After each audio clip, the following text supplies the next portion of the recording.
ಶ್ರೀ ಗುರುಭ್ಯೋ ನಮಃ. ಮುಂದಿನ ಪದ್ಯ ಕರುಣಾಸಂಧಿಯಲ್ಲಿ ಹೀಗಿದೆ. ಒಡಲ ನೆಳಲಂದದಲ್ಲಿ ಹರಿ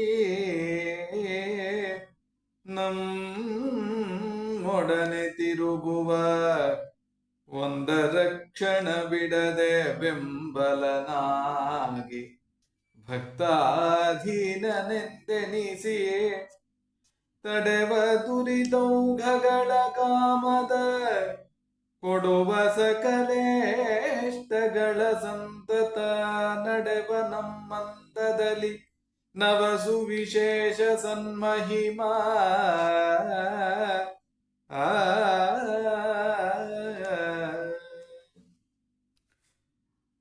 ಒಡಲ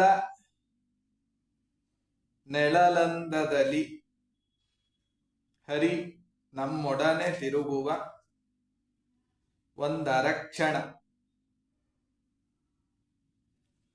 ಒಂದು ಅರೆಕ್ಷಣ ಹಾಗೆ ಬಿಡಿಸ್ಬೋದು.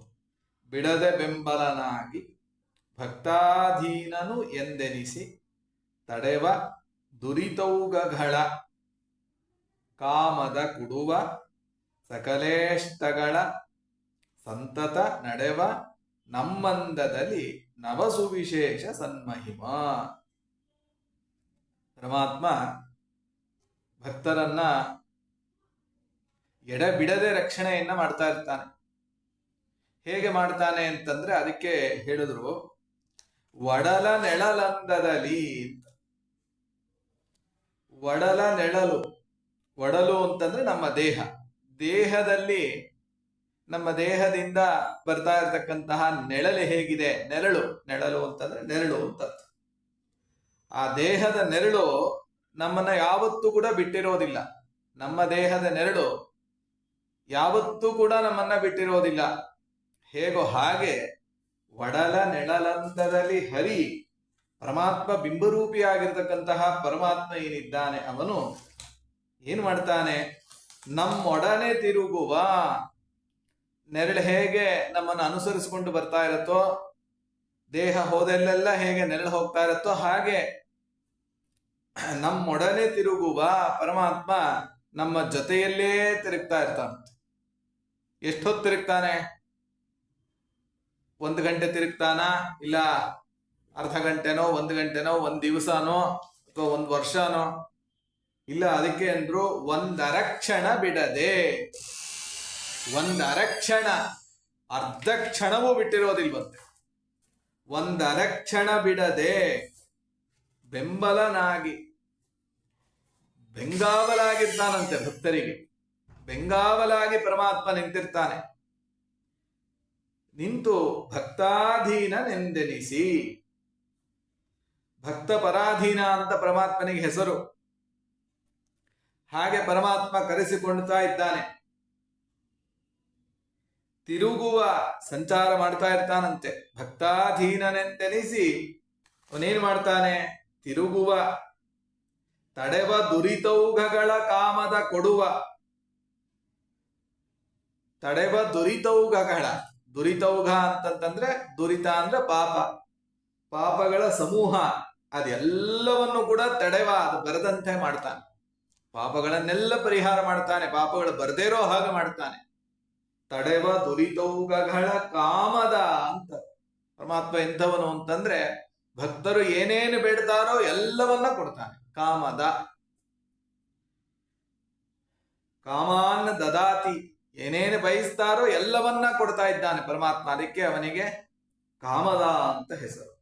ಅದು ಯಾವಾಗ ಕೊಡ್ತಾನೆ? ಇವತ್ತು ಕೊಡ್ತಾನೆ, ನಾಳೆ ಕೊಡ್ತಾನೆ, ನಾಳೆ ಸ್ಟಾಪ್ ಮಾಡ್ತಾನ ಅಂತಂದ್ರೆ ಇಲ್ಲ. ಸಂತತ ಅಂದು ನಿರಂತರವಾಗೂ ಕೊಡ್ತಾ ಇರ್ತಾನಂತೆ ಪರಮಾತ್ಮ ಭಕ್ತರಿಗೆ. ಯಾವಾಗಲೂ ಕೂಡ ಭಕ್ತರಿಗೆ ಕೊಡ್ತಾ ಇರ್ತಾನೆ. ಹೇಗೆ? ಏನನ್ನ? ಸಕಲೇಷ್ಟಗಳ. ಏನೇನು ಬೇಡ್ತಾರೋ ಅವರ ಯೋಗ್ಯತಾನುಸಾರವಾಗಿ ಅವರ ಇಚ್ಛೆಗಳನ್ನೆಲ್ಲ ಪೂರೈಸ್ತಾ ಇರ್ತಾನೆ. ಸಕಲೇಷ್ಟಗಳ ಕೊಡ್ತಾ ಇರ್ತಾನೆ. ಸಂತತ ನಡೆವ ನಮ್ಮಂದದಲ್ಲಿ. ನಮ್ಮಂದದಲ್ಲಿ ನಡೆವ. ನಮ್ಮಂದದಲ್ಲಿ ಅಂತಂದ್ರೆ ನಮ್ಮ ತರಹ ನಡೀತಾನಂತೆ. ನಮ್ಮ ತರಹ ಅಂತಂದ್ರೆ ಯಾವುದು ಅಂದ್ರೆ ನಮ್ಮ ಯೋಗ್ಯತಾನುಸಾರವಾಗಿ, ನಮ್ಮ ಸ್ವರೂಪದ ಯೋಗ್ಯತೆಯಲ್ಲಿ ಏನಿರುತ್ತೋ ಹಾಗೆ ನಮ್ಮ ಸ್ವರೂಪ ಯೋಗ್ಯತಾನುಸಾರವಾಗಿ ತಾನು ಎಲ್ಲ ಕ್ರಿಯೆಗಳನ್ನ ತಾನು ಮಾಡ್ತಾ ಇರ್ತಾನೆ, ಜೀವರಾಶಿಗಳ ಕೈಯಲ್ಲಿ ಮಾಡಿಸ್ತಾ ಇರ್ತಾನೆ. ತಡೆವ ದುರಿತೌಘಗಳ ಕಾಮದ ಕೊಡುವ ಸಕಲೇಷ್ಟಗಳ ಸಂತತ ನಡೆವ ನಮ್ಮಂದದಲ್ಲಿ ಇವನೆಂಥವನು ಅಂತಂದ್ರೆ ನವ ಸುವಿಶೇಷ ಸನ್ಮಹಿಮಾ, ಅತ್ಯಂತ ಹೊಸದಾಗಿರ್ತಕ್ಕಂತಹ ವಿಶೇಷವಾಗಿರ್ತಕ್ಕಂತಹ ಸಮೀಚೀನವಾದಂತಹ ವಿಶೇಷವಾದಂತಹ ಮಹಿಮೆಯನ್ನ ಹೊಂದಿದ್ದಾನೆ. ಅದು ನಿತ್ಯ ನೂತನವಾಗಿರುತ್ತೆ. ಇವನ ಮಹಿಮೆಗಳೆಲ್ಲವೂ ಕೂಡ ನಿತ್ಯ ನೂತನವಾಗಿರುತ್ತೆ. ನವಸುವಿಶೇಷ ಔಟ್ಡೇಟೆಡ್ ಅಂತ ಇಲ್ಲ, ನವಸುವಿಶೇಷ ಸನ್ಮಹಿಮ, ದಿನನಿತ್ಯದಲ್ಲೂ ನಿತ್ಯ ನೂತನವಾಗಿರುತ್ತದು, ಹೊಸದಾಗಿ ತೋರ್ತಾ ಇರುತ್ತಂತೆ. ನವಸುವಿಶೇಷ ಸನ್ಮಹಿಮ, ನೂತನವಾದಂತಹ ಅತ್ಯಂತ ಸಮೀಚೀನವಾದಂತಹ ಮಹಿಮೆಯನ್ನ ಪರಮಾತ್ಮ ಸತ್ ಅಂತ ಶಬ್ದ ಆಡಿದ್ದಾರೆ. ಸನ್ಮಹಿಮ ಅಂತಂದ್ರೆ ಸತ್ ಅಂದ್ರೆ ನಿರ್ದುಷ್ಟವಾಗಿರತಕ್ಕಂತಹ ಮಹಿಮೆಯನ್ನ ಹೊಂದಿದ್ದಾನೆ. ಅಂದ್ರೆ ಅವನ ಮಹಿಮೆಯಲ್ಲಿ ಯಾವುದೇ ರೀತಿಯಾದಂತಹ ದೋಷಗಳು ಇಲ್ಲ ಅಂತ ಅದನ್ನ ತಿಳಿಸ್ತಾ ಇದ್ದಾರೆ. ಇಲ್ಲಿ ಒಂದನ್ನ ಗಮನಿಸಬೇಕು, ಒಡಲ ನೆಳಲಂದದಲ್ಲಿ ಅಂತಂತ ಅಂದ್ರು. ಯಾಕೆ ಈ ದೃಷ್ಟಾಂತವನ್ನ ಕೊಟ್ಟರು ಅಂತಂದ್ರೆ, ಇಲ್ಲಿ ದಾಸರು ವಿಶೇಷವಾಗಿ ಬಿಂಬ ಪ್ರತಿಬಿಂಬ ಭಾವವನ್ನ ಸೂಚನೆ ಮಾಡ್ತಾ ಇದ್ದಾರೆ. ಈ ದೇಹ ಏನಿದೆ ಅದು ಬಿಂಬದಂತೆ ಇದೆ, ಬಿಂಬ ಸದೃಶವಾಗಿದೆ ಈ ದೇಹ. ನೆಳಲು ಹೇಗಿದೆ, ಅದು ಪ್ರತಿಬಿಂಬದಂತೆ ಇದೆ. ಬಿಂಬ ಚಲಿಸಿದರೆ ಪ್ರತಿಬಿಂಬ ಚಲಿಸುವುದು ಅಂತ ತಿಳಿಸಿದ ಹಾಗೆ ಈ ದೇಹ ಚಲನೆ ಆದರೆ ಈ ದೇಹದಲ್ಲಿ ಇರ್ತಕ್ಕಂತಹ ಅವಯವಗಳೆಲ್ಲ ಆಡಿಸಿ ಒಂದ್ಸತಿ ಕೈಕಾಲುಗಳನ್ನೆಲ್ಲ ಆಡಿಸಿದಾಗ ನೆರಳಲ್ಲಿರ್ತಕ್ಕಂತಹ ಕೈಕಾಲುಗಳೆಲ್ಲ ಆಡುತ್ತೆ. ದೇಹದಲ್ಲೇ ನಮಗೆ ಚಲನೆ ಇಲ್ಲ ಅಂತಂತಾದ್ರೆ ನೆರಳು ಏನ್ ತಾನು ಮಾಡಕ್ಕಾಗತ್ತೆ? ಏನು ಮಾಡ್ಲಿಕ್ಕಾಗೋದಿಲ್ಲ. ಆದ್ರಿಂದ ನೆರಳು ಯಾವಾಗ್ಲೂ ದೇಹವನ್ನ ಬಿಟ್ಟಿರೋದೇ ಇಲ್ಲ. ಹಾಗೆ ಪ್ರತಿಬಿಂಬನಾಗಿರ್ತಕ್ಕಂತಹ ಜೀವ ಬಿಂಬನಾಗಿರ್ತಕ್ಕಂತಹ ಪರಮಾತ್ಮನನ್ನ ಎಂದೆಂದಿಗೂ ಬಿಟ್ಟಿರೋದಿಲ್ಲ, ಎಂದೆಂದಿಗೂ ಅವನು ಬಿಟ್ಟಿರೋದಿಲ್ಲ. ಯಾವತ್ತೂ ಕೂಡ ಪರಮಾತ್ಮನ ವಿಯೋಗ ಅಂತ ಇಲ್ಲ. ಬಿಂಬರೂಪಿಯಾಗಿರ್ತಕ್ಕಂತಹ ಪರಮಾತ್ಮನ ವಿಯೋಗ ಎಂದೆಂದಿಗೂ ಆಗೋದಿಲ್ಲ.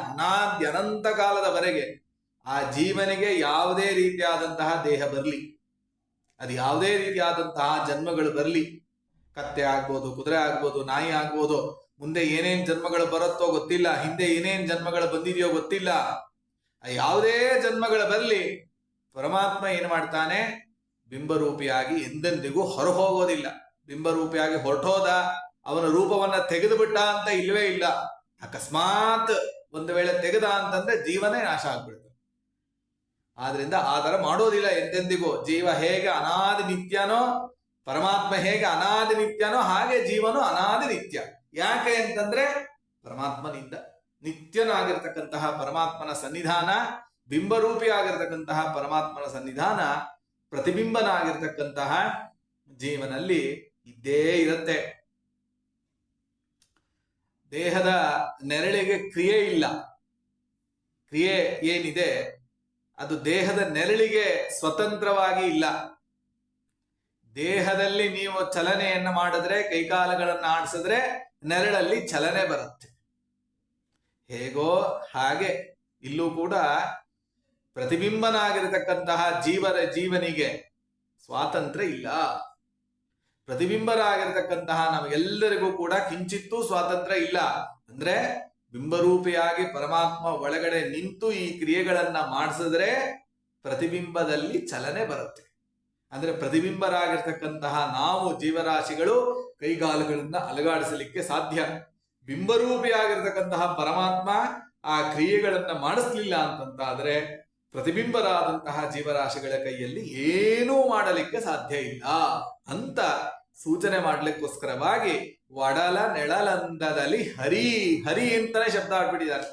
ಹರಿ ಅಂತಂತಂದ್ರೆ ಎಲ್ಲ ಸಕಲ ಜೀವರಾಶಿಗಳಲ್ಲಿರ್ತಕ್ಕಂತಹ ಬಿಂಬರೂಪಿಯಾದ ಪರಮಾತ್ಮನಿಗೆ ಹರಿ ಅಂತ ಹೆಸರು.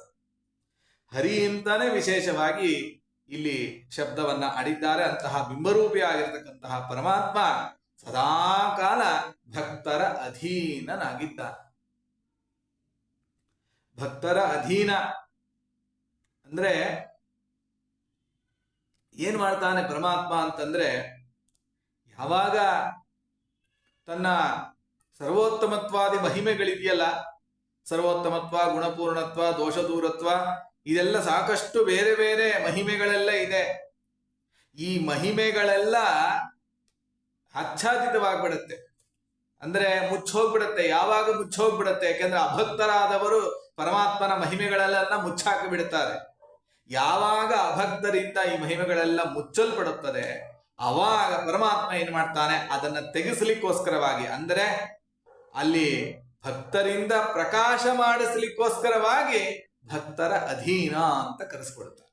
ಭಕ್ತರಿಂದ ತನ್ನ ಮಹಿಮೆಯನ್ನ ಪ್ರಕಾಶಪಡಿಸ್ತಾನೆ. ಆದ್ದರಿಂದ ಇವನಿಗೇನಂತ ಕರಿಬೇಕು? ಭಕ್ತರಾಧೀನ ಅಂತ ಕರಿಬೇಕು ಅಂತ. ಅದಕ್ಕೆ ಭಕ್ತಾಧೀನನೆಂದೆನಿಸಿ ಅಂತ ಅದನ್ನ ತಿಳಿಸ್ತಾ ಇದ್ದಾರೆ. ಗೋಪಾಲದಾಸರೇನಂದ್ರು ಅದನ್ನೇ ಜಗನ್ನಾಥದಾಸರು ವಿಶೇಷವಾಗಿ ನಮಗೆ ತಿಳಿಸಿದ್ದು. ಏನಂತ? ಒಂದು ದೇವರ ನಾಮದಲ್ಲಿ ಗೋಪಾಲದಾಸರು ಈ ಮಾತನ್ನು ಹೇಳ್ತಾರೆ. ಬಿಂಬ ಚಲಿಸೆ ಪ್ರತಿಬಿಂಬ ಚಲಿಸುವನು, ಬಿಂಬ ಪೂರ್ಣನು ಪ್ರತಿಬಿಂಬ ಅಪೂರ್ಣ, ಉಂಬುಡುವ ಕ್ರಿಯ ಬಿಂಬ ಮಾಡಿಸೆ ಪ್ರತಿಬಿಂಬ ಕುಂಟೆಂಬುವ, ಬಿಂಬ ಕ್ರಿಯವೆನಗೆ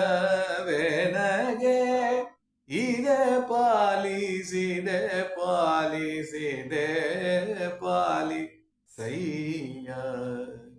ಪದುಮ ಸಂಭವ ಪಿತನೆ